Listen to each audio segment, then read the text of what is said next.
Une étude du ministère de l'Agriculture de juillet 2010 indique qu'il disparaît en France, en surface agricole et naturelle, l'équivalent de la surface d'un département moyen tous les 7 ans.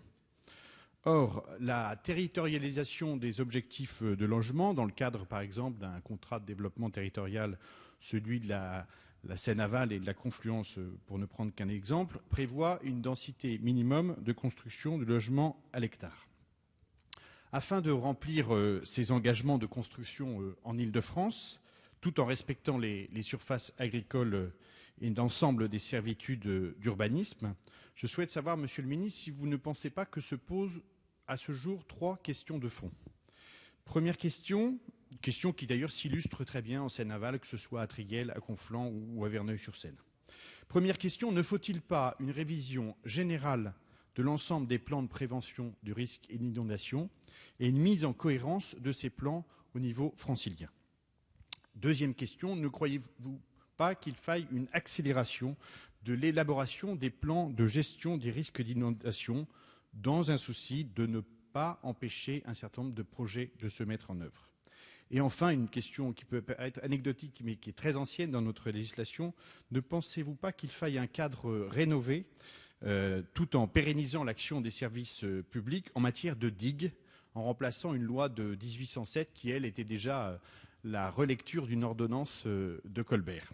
Voilà les quelques questions que je souhaitais poser au gouvernement sur les problématiques de zones inondables. Merci, monsieur le député. La parole est à monsieur le ministre délégué auprès de la ministre de l'Égalité des territoires et du logement, chargé de la ville. Vous avez la parole. Merci, madame la présidente. Monsieur le député Richard, je vous prie d'excuser Cécile Duflot. Je vais m'efforcer de répondre à votre question.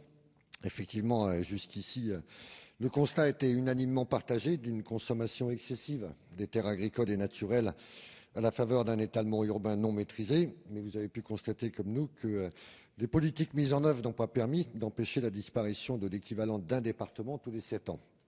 Le projet de loi sur l'urbanisme et le logement que Cécile Duflot vous soumettra cette année participera à la concrétisation de l'engagement du gouvernement de freiner au niveau national l'artificialisation nette des sols et la consommation d'espaces agricoles et naturels.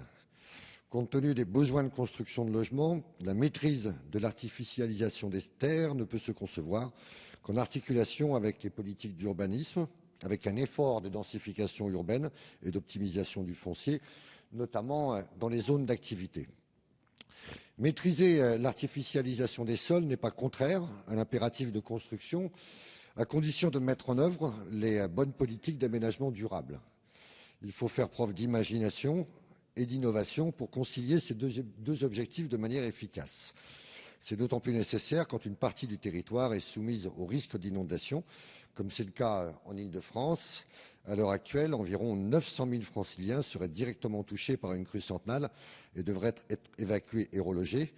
Les 141 communes sont exposées aux inondations de la Seine et de ses affluents.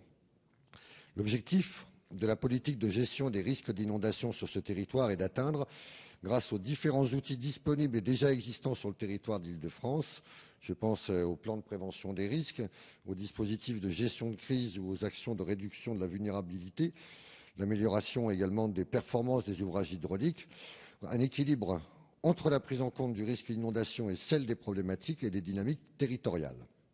Il est clair que les berges de Seine en aval de Paris sont concernées par la présence de nombreuses digues dont la fonctionnalité, la cohérence du système, les responsabilités en matière de gestion et l'état réel ne sont pas clairs.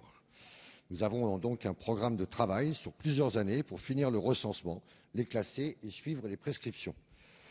Le plan de gestion des risques d'inondation qui sera élaboré sur le bassin Seine-Normandie d'ici le 22 décembre 2015 permettra d'améliorer encore l'articulation des différents outils de gestion des risques d'inondation de façon à permettre un développement du Grand Paris respectueux des contraintes naturelles mais aussi des potentialités de son